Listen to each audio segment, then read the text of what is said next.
بورا ہو گیا ہوں میں تھوڑا وقت دیا کر، بیٹھ کر دو چار سہی پر مجھ سے باتیں کیا کر۔ تو ہی میری لاٹھی ہے، تو ہی میری روشنی، کچھ پل کے لیے ساتھ میرے راستہ طے کیا کر۔ مر جاؤں گا ایک دن، چلا چھوڑ جاؤں گا تجھے، جو بچی ہے زندگی صاحب، لمحے کچھ میرے لیے بھی رکھا کر۔ باپ کا ہاتھ کندھوں پر ہو تو انسان دنیا کا طاقتور ترین انسان ہوتا ہے، اس لیے باپ کا احترام کرو تاکہ تمہاری اولاد تمہارا احترام کرے۔ باپ کی عزت کرو تاکہ اس سے فیضیاب ہو سکو۔ باپ کا حکم مانو تاکہ خوشحال ہو سکو۔ باپ کی سختی برداشت کرو تاکہ باکمال ہو سکو۔ باپ کی باتیں غور سے سنو تاکہ دوسرے سے تمہیں سننی نہ پڑے۔ باپ کے ساتھ اونچا نہ بولو ورنہ اللہ تم کو نیچا کر دے گا۔ باپ کے سامنے نظر جھکا کر رکھو تاکہ اللہ تم کو دنیا میں بلند کر دے۔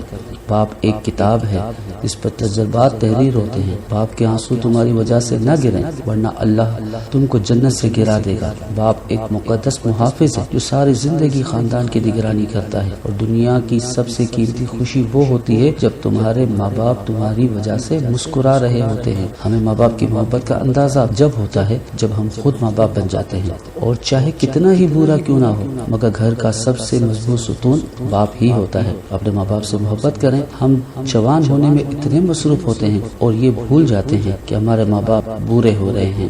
والد کی زندگی تجربات کی کھلی کتاب ہوتی ہے، اس کتاب کے ایک ایک صفحے سے استفادہ کرو۔ ماں باپ کے ساتھ تمہارا سلوک ایسی کہانی ہے جو لکھتے تو تم ہو لیکن تمہاری اولاد تمہیں پڑھ کر سناتی ہے۔ جو انسان اپنے ماں باپ کی عزت نہیں کرتا وہ کبھی کسی اور کی بھی عزت نہیں کر سکتا۔ کبھی وقت ملے تو اپنے والدین کے چہروں کی طرف دیکھنا تو پتہ چلے گا کہ ان کا مستقبل یعنی آپ کا مستقبل بناتے بناتے وہ خود کتنا ٹوٹ چکے ہیں۔ والدین کا پیار ہی سچا پیار ہوتا ہے۔ ماں باپ دنیا میں سب سے بڑی نعمت ہے۔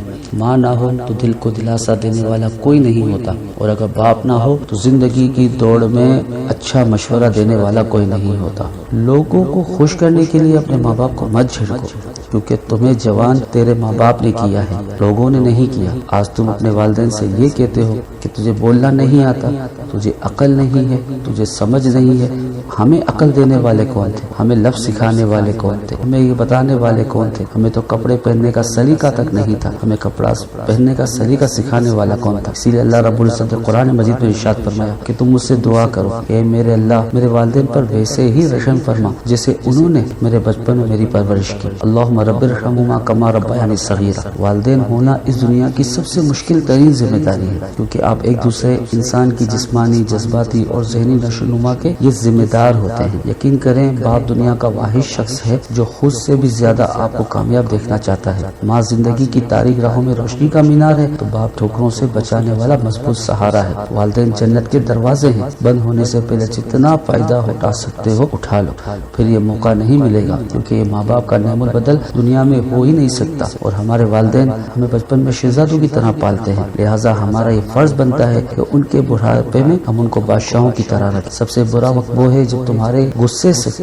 غصے کے خوف سے تمہارے والدین اپنی ضروریات اور اپنی نصیحتیں کرنا چھوڑ دیں۔ باپ کی موجودگی سورج کی مانی ضرور ہوتی ہے، سورج گرم ضرور ہوتا ہے، مگر سورج نہ ہو تو اندھیرا چھا جاتا ہے۔ اور ماں باپ پر ظلم کرنے والے اور ان کو گالیاں دینے والے، ماں باپ کو برا بھلا بولنے والے، بے عقل کہنے والے، بڈھا کہنے والے، یا یوں کہہ دے کہ اب ماں باپ کو اکثر لوگ کہتے ہیں سٹھیا گیا ہے، اس کا تو کوئی دین و ایمان نہیں، معاذ اللہ سما معاذ اللہ۔ اس طرح کی باتیں کرنے والے دنیا میں ہی جہنم سے بدتر زندگی گزارتے ہیں۔ نہ ان کو بچوں سے سکون ملتا ہے، نہ ان کو اپنے شوہروں سے سکون ملتا ہے، نہ ان کو اپنی بیویوں سے سکون ملتا ہے۔ اور ماں سے زیادہ کوئی اولاد کو پیار نہیں کر سکتا، اور باپ سے زیادہ کوئی خیال نہیں رکھ سکتا۔ ماں کی خدمت سے جنت مل تو جاتی ہے، مگر جنت کا دروازہ اس وقت کھلتا ہے جب باپ کی عزت کی جائے، یعنی باپ جو ہے وہ جنت کا راستہ ہے، اسی جنت کا راستہ ہے جس قدموں میں تم جنت تلاش کرتے ہو۔ اپنے والدین سے ہم کلام رہنا چاہیے، ان کو لگے کہ ہاں واقعی ہمارے بچے ہمارا خیال رکھتے ہیں۔ تو جن کے بچے اپنے والدین سے ہم کلام ہوتے رہتے ہیں، ان سے محبت کرتے ہیں، ان سے پیار کرتے ہیں، وہ والدین کبھی بوڑھے نہیں ہوتے، ہمیشہ خود کو جوان سمجھتے ہیں۔ دل و جان سے ان کی عزت کرو، احترام کرو، حسن سلوک اور محبت و الفت کا معاملہ کرو، شریعت کے دائرے میں رہتے ہوئے ان کی اطاعت کرو، ان کے احسانات اور کاوشوں کی قدر کرو، ان ان کی چاہت، ان کی حاجات، ان کی ضروریات پوری کر کے ان کو راحت پہنچاؤ، ان سے شادابی اور لمبی عمر کے لیے دعا کرتے رہو، کثرت سے ان کی زیارت کرو، کیونکہ ماں کی زیارت کرنا تو مقبول حج کا ثواب ہے۔ ایک مقبول حج کا ثواب چاہتے ہیں تو والدین کی زیارت کرتے رہیں، اگر وہ دنیا میں نہیں تو جاؤ ان کی قبر میں، ان کی قبر پر جا کر ان کی زیارت کرو، قبر کی زیارت کرو۔ اور حضور نبی کریم صلی اللہ تعالی وسلم کی حدیث مبارکہ ہے کہ اس کے لیے بہت بڑا اجر ہے جو جمعے کے روز اپنے والدین یا ماں باپ میں سے کسی ایک کی قبر پر جاتا ہے اور فاتحہ پڑھتا ہے، ان کے لیے دعائیں مغفرت کرنا، ان کے لیے ایصال ثواب کرنا، اگر ان کا قرض ہے قرض اتارنا، ان کی وصیت پہ عمل کرنا، ان کے رشتہ داروں دوست احباب سے ملتے رہنا، ان کا احترام کرنا، ان کے عزیز و اقارب اور دوستوں کی معاونت کرنا، وقتاً فوقتاً ان کی قبر کی زیارت کرنا، کیونکہ سوکھی چھڑی سے بھی بدتر وہ اولاد ہے جو بڑھاپے میں اپنے والدین کا سہارا نہ بن سکے۔ اور ہماری اولاد ہم سے وہ نہیں سیکھے گی جو ہم کہتے ہیں، بلکہ وہ سیکھے گی جو ہم کرتے ہیں۔ تو دوستوں یارو ذرا ان چیزوں کو سمجھو۔ ایک چھوٹا بچہ ہوتا ہے، اس کے دانت نہیں ہوتے، ہم اسے بے سمجھ کہتے ہیں، ہم اسے ناسمجھ کہتے ہیں۔ کیوں کہتے ہیں؟ کیونکہ وہ ناسمجھ ہے، وہ چھوٹا ہے، وہ بچہ ہے، وہ چڑچڑا ہے اور اس کی عادتیں ایسی ہیں۔ جب اس کے دانت آہستہ آہستہ جیسے جیسے بڑھتے جاتے ہیں تو پھر اس کے اندر عقل کا اضافہ ہوتا ہے، شعور کا اضافہ ہوتا ہے۔ اسی طریقے سے والدین بھی ہیں، جس طریقے سے ان کے دانت ایک ایک کر کے گرتے جاتے ہیں تو وہ عقل کی منزل سے دور ہوتے جاتے ہیں۔ ایک وقت آتا ہے کہ وہ بالکل بچوں جیسی عادتیں اپنا لیتے ہیں، بچوں جیسی حرکتیں کرتے رہتے ہیں، ضد کرنا، چڑچڑاپن ان کے اندر آ جاتا ہے۔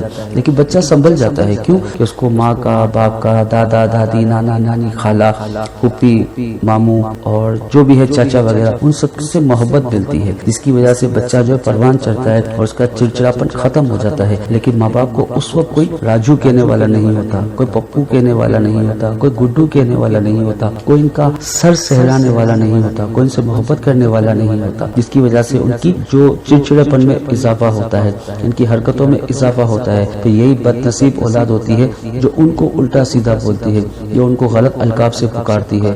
تو میرے دوستوں، میرے یاروں، کوشش کیا کرو کہ ماں باپ کا احترام کرو، ماں باپ کی عزت کرو، کیونکہ دنیا میں 3 ایسی واحد شخصیات ہیں کہ جو کبھی آپ سے حسد نہیں کر سکتی۔ ایک تو آپ کے پیر و مرشد ہیں، ایک آپ کے اساتذہ ہیں، اور تیسرے نمبر پر جو ہے وہ ہے والدین، جو کبھی بھی حسد نہیں کرتے، وہ ہمیشہ فخر سے کہیں گے یہ ترقی کر رہا ہے، آخر ہے تو میرا بیٹا۔